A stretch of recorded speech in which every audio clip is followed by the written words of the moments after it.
Muy bien, chicos, ahora vamos a continuar con la clase de hemorragia uterina normal. Recuerden que la hemorragia uterina normal es un signo, así que lo que vamos a buscar es el diagnóstico etiológico. Vamos a buscar la causa de esa hemorragia uterina anormal, ¿ya? Pero para hablar de hemorragia uterina anormal, tenemos que conocer lo que es un sangrado normal. Y para conocer un sangrado normal, tenemos que recordar la fisiología del eje hormonal femenino. ¿Por qué? Porque el sangrado, que es acá la fase uterina, esto que están viendo acá es la fase del útero, el ciclo uterino, este de acá es el ciclo ovárico hormonal, este de acá es el ciclo ovárico del folículo, este de acá es el ciclo hipofisiario. Entonces, este eje está alineado de tal forma que el ciclo uterino que me va a dar la hemorragia o el sangrado, en este caso se llama menorrea. La menorrea es el sangrado mensual o la catamenia que tienen todas las chicas, la menstruación. Es el reflejo de que todo el sistema arriba esté funcionando bien, ¿correcto? Entonces, vamos a conversar cómo el eje empieza desde arriba. Recuerden, todo arranca en el hipotálamo, en el núcleo arcuato. Este núcleo recibe estimulación por la noradrenalina, correcto, la dopamina la inhibe, la prolactina la inhibe, y así otros neurotransmisores son inhibidores, de tal forma que este arcuato empieza a liberar GnRH en pulsos. Esta pulsatilidad genera que la hipófisis libere FSH y LH. En condiciones fisiológicas, la pulsación de GnRH favorece la liberación de FSH por encima de la LH, de tal forma que la relación FSH-LH es mayor a 2. Por otro lado, el tiempo de vida media del FSH es mayor que el LH, así que como ves en el dibujo, claramente la LH es menos en concentración que la FSH. ¿Ya? Así que esto viene a ser la parte de la pulsatilidad a nivel central. Este FSH, que es la que se dosa para ver el ciclo folicular, ya que la LH prácticamente es indetectable. Entonces este FSH al inicio aumenta porque hay poca inhibina del ovario. Entonces, como hay pocos folículos, esta empieza su fase de reclutamiento, ¿ya? Y como ven acá, empiezan a reclutarse. Estos son los folículos en sus diversos estadios. Recuerden que este es el folículo primordial, este es el primario, este es el secundario preantral y este es el terciario o grafiano o antral, pues, ¿no es cierto? Maduro. Entonces vamos a conversar cada uno de ellos, ¿ya? Entonces, recuerden, por la clase que hicimos de menopausia, alrededor de la 7ª semana de vida hay 7 millones de células primordiales, de ovogonias, células germinales, y al momento del nacimiento esos 7 millones bajaron a 2 millones porque no pudieron volverse folículos primordiales. ¿Qué es un folículo primordial? Básicamente es una célula germinal rodeada de una capa simple de granulosa, ¿no? De estropo.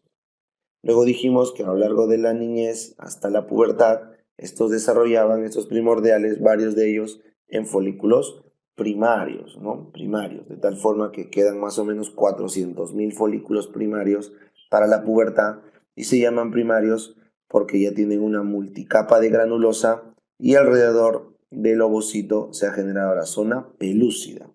Este desarrollo es independiente de FSH. En la fase de reclutamiento, lo que hace el FSH es reclutar a estos primarios e inducirlos a volverse folículos secundarios.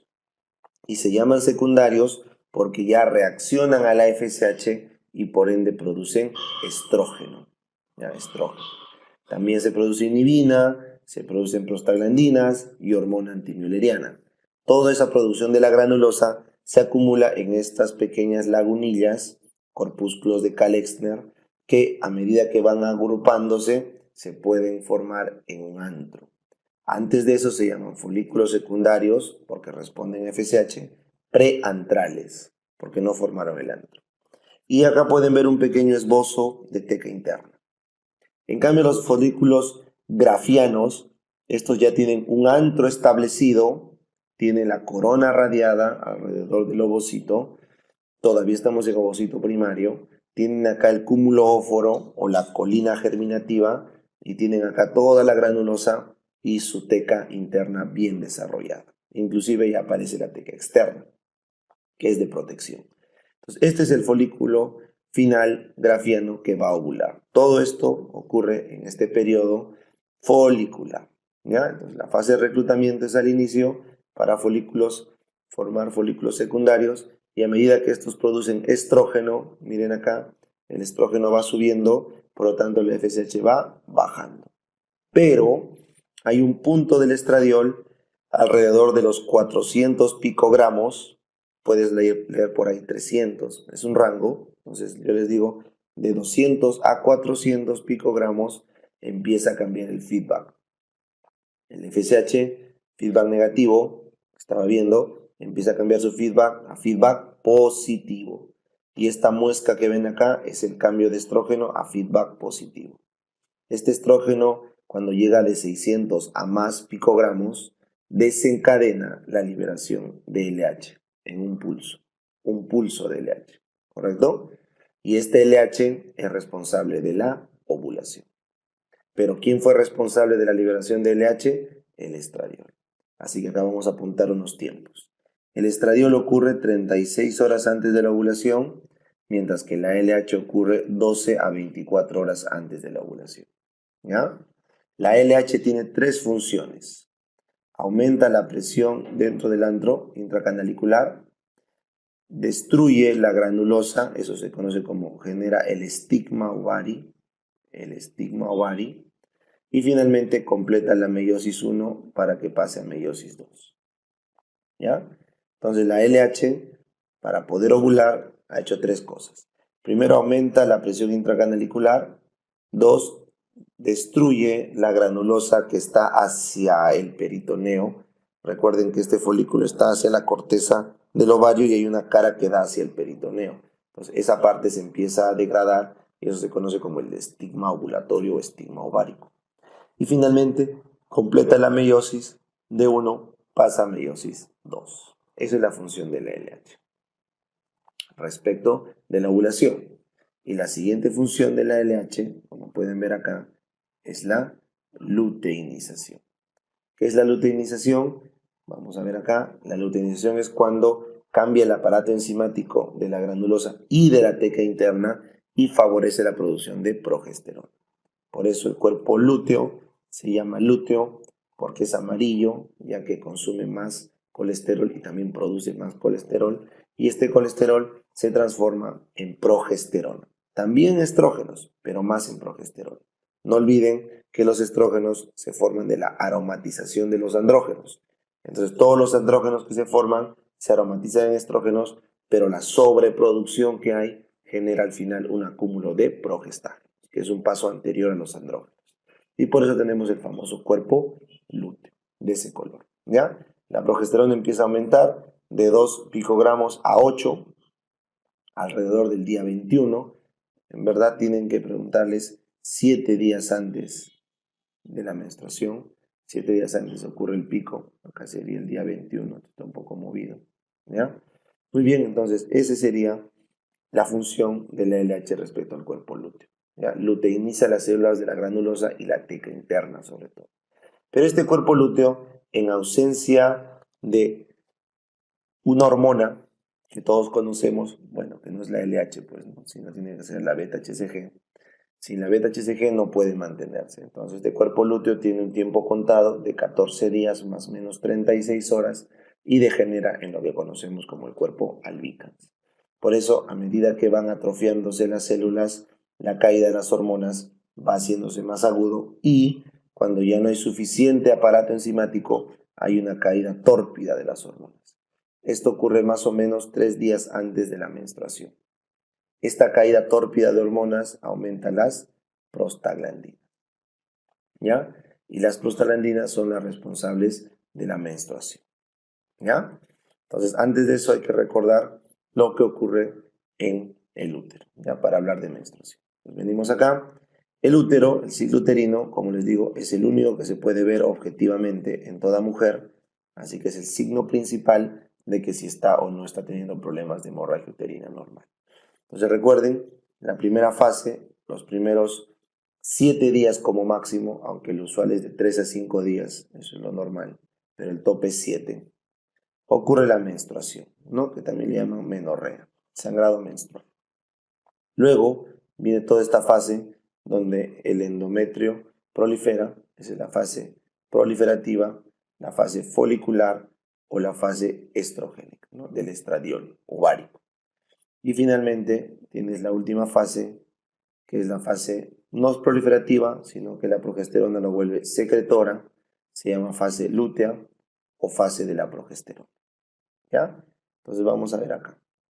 Este endometrio acá, recuerden que es una monocapa cilíndrica simple, pero tortuosa formando glándulas, que descansa sobre un estroma. ¿Ya? Este endometrio se divide en un endometrio basal, que tiene las células basales y las arteriolas rectas, y un endometrio funcional, que es el que va creciendo, que tiene las arteriolas espirales. ¿Ya? ¿Quién desarrolla al endometrio? El estrógeno. El estrógeno hace que el endometrio basal prolifere y se forme endometrio funcional, este de acá, ¿correcto? Pero ¿quién detiene el crecimiento de esto para que no se genere una hiperplasia endometrial? La progesterona. La progesterona detiene el crecimiento y empieza a madurar al endometrio. De esa forma, este endometrio empieza a producir más glucógeno. Eso es la maduración. Y además, las arterias se empiezan a volver tortuosas o espirales. Y este estroma se empieza a reblandecer. Eso se llama desidualizar. De tal forma que este endometrio está listo para la implantación. Ahora, si caen las hormonas, se liberan prostaglandinas y estas prostaglandinas generan un vasoespasmo de las arteriolas espirales. Y ese vasoespasmo va a generar ¿qué? Necrosis. Y esa necrosis va a ser el resultado final de la menstruación. La necrosis del endometrio funcional. No se olviden que producto de este sangrado y también producto de las prostaglandinas, el miometrio se va a contraer. Y eso explica por qué el síndrome premenstrual tiene dolores tipo cólico. ¿Ya? Muy bien. Entonces, de esa forma hemos hecho un breve repaso del eje hormonal femenino y eso nos va a ayudar a entender mejor la hemorragia uterina normal. Antes de concluir, un pequeño repaso sobre la evolución de los genitales internos. No lo olviden que los conductos de Müller o paramesonéfricos son los que van a dar la trompa, el útero, el cérvix y van a dar la parte superior de la vagina. En el embrión corresponde a los 2/3 superiores, ya que el tercio inferior viene del seno urogenital, pero la inducción de Müller sobre el seno urogenital hace que este seno urogenital desarrolle la placa vaginal. Y esta placa vaginal empuja toda la vagina hacia arriba y queda al final 1/5 de Müller y 4/5 del seno urogenital. O en algunos lugares vas a leer 1/3 del Müller y 2/3 del seno urogenital, de la vagina desarrollada. No olviden que como es una placa, tiene que proliferar. Por eso la placa que es sólida tiene que licuarse por dentro, ¿no? Tiene que canalizarse. De esa forma, cuando hay errores en el desarrollo de la vagina, suelen haber tabiques transversales o el himen imperforado. En cambio, en el útero, como tienen que fusionarse las trompas, los Müller, como tienen que fusionarse los Müller, entonces suele haber acá tabiques verticales. ¿Ya? Bueno, entonces ese era el pequeño repaso de embriología. Ahora sí vámonos de lleno a nuestra clase de hemorragia uterina normal. ¿Ya? Lo primero que deben recordar es que el ciclo normal en una mujer, al menos en nuestro grupo etario, es de 28 días más menos 7. Esa es la ciclicidad. Con un periodo de la menstruación debe durar alrededor de 3 a 5 días en la mayoría, siendo lo máximo 7 días. Por eso, cuando ustedes resuman la hemorragia uterina normal, lo primero que tienen que estudiar es cómo sería un ciclo normal. ¿Ya? Así que les digo, acá está en mililitros el sangrado, acá están los días. Entonces, arrancamos en 5 mililitros a 80 mililitros, ¿no es cierto? del día 1 al día 7 como máximo. Y el periodo es cada 28 más menos 7. O sea, el máximo tiempo es 35 y el menor tiempo es 21. ¿Correcto? Eso es lo normal. Entonces, toda regla que ocurre entre un día hasta 7 días de 5 a 80 mililitros con una periodicidad de 21 a 35, eso es un ciclo normal. ¿Cómo se llama un ciclo normal, Doc? Porque es mensual, porque el sangrado está dentro de los 7 días. ¿Está bien? Vamos ahora a enfermar este patrón, ¿ya? Si sangra menos de 5 mililitros, eso se llama hipo. Meno, porque es mensual, rea, porque está dentro de los 7 días. Si sangra más de 80, hipermenorrea. ¿Correcto? Si se pasa de los 7 días, pero es cíclico, se llama menorragia. Ragia es el sufijo de haber salido de los 7 días. Si regla en cualquier momento que no le corresponde, ya no es cíclico, se llama metro, porque no es mensual. Y ragia, porque salió de los 7 días. Y finalmente, si sangra mucho, muy frecuente, menos de 21 días, eso quiere decir que va a sangrar varias veces al año. Poli. Como es mensual, meno. Y como se supone que está dentro de los 7 días, porque en ningún momento me dice que se prolonga, polimenorrea. Y si sangra más allá de 45 días, se demora mucho, oligomenorrea. Así que claramente ahí ven los patrones. Y el último, si no regla, será amenorrea. Amenorrea. Entonces, chicos, los patrones anormales del ciclo son hipomenorrea, hipermenorrea, amenorrea, menorragia, metrorragia, polimenorrea y oligomenorrea. Todo esto es nomenclatura antigua, pero es lo que nos preguntan. Lo que vamos a hacer ahora es llevarlo a la nomenclatura de la FIGO, ¿ya? Entonces la FIGO dijo, esto es un poco complejo, así que lo vamos a sintetizar. Se va a entender como hemorragia uterina masiva o pesada, tanto a la hipermenorrea como a la menorragia. La hipermenorrea, más de 80 mililitros, y la menorragia se llamarán hemorragia uterina normal, masiva o pesada. Y eso obedece básicamente a dos causas. O es un problema orgánico o es un problema de coagulopatía. ¿Correcto? O bien es orgánico o bien es coagulopatía. ¿Ya? ¿Cuál nos han preguntado en hipermenorreas? Nos han preguntado la T de cobre, causa hipermenorrea. Las pastillas anticoagulantes causan hipermenorrea. Los miomas intramurales causan hipermenorrea. ¿Y qué nos han preguntado de menorragia? Las hiperplasias endometriales en los SOPs crónicos. ¿Ya? Luego, hemorragia intermenstrual es el nombre que le dan a la metrorragia. La metrorragia ahora se conoce como hemorragia intermenstrual. Y esto siempre supone una causa orgánica que deben descartar. Siempre supone una causa orgánica a descartar. Muy bien, la HUA ovulatoria es la que siempre se conocía como irregular. Básicamente se refieren a la oligomenorrea. La oligomenorrea es el patrón irregular que siempre se ha caracterizado por ciclos lentos, más de 35 días, y le llaman ovulatoria porque la falla está en la fase folicular. Esta fase de acá, que no es constante, es la que da la ritmicidad, porque la fase lútea sí es constante de 14 días. Entonces, si una chica no ovula, no tiene esta fase lútea y sus ciclos dependen de toda la fase folicular. ¿Cuál es la enfermedad más frecuente asociada a la ovulación en la edad fértil? SOP. ¿Ya? Por eso las HUA ovulatorias irregulares u oligomenorreas más asociadas son por SOP.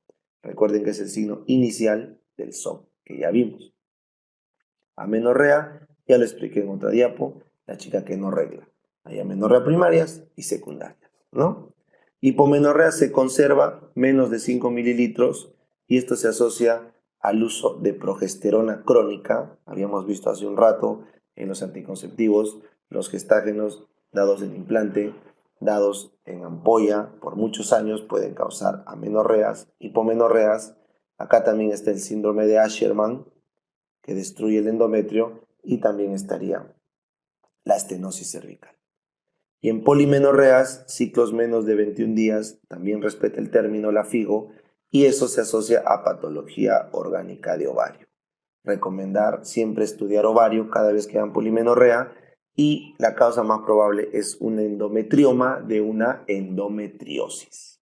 Un endometrioma de una endometriosis. Muy bien, entonces con eso hemos terminado la primera parte de HUA, que básicamente son el repaso de la fisiología, los aspectos generales de los tipos de sangrado y luego la nomenclatura FIGO actual de los tipos de sangrado. Ya, en el siguiente video les explicaré el algoritmo diagnóstico y el tratamiento de los sangrados.